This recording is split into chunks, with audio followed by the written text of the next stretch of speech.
In a strongly worded statement released today, Foothills Naga Coordination Committee (FNCC) has hit out at the Working Committee of Kukis Civil Society Organizations and WKZIC, accusing them of triggering regional instability through unchecked expansionist activities.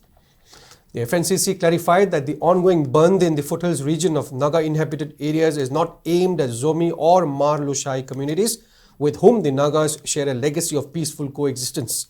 However, the Bandh, according to the FNCC, is a direct response to the aggressive and calculated actions by Kuki groups operating under the banner of WKZIC and Working Committee Kuki CSOs.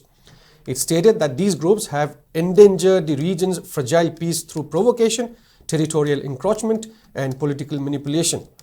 Referring to past blockades that allegedly disrupted essential supplies in national highways for over 27 months, FNCC labels such actions as economic terrorism, stating that the perpetrators cannot now claim moral or legal authority to speak of civil liberties.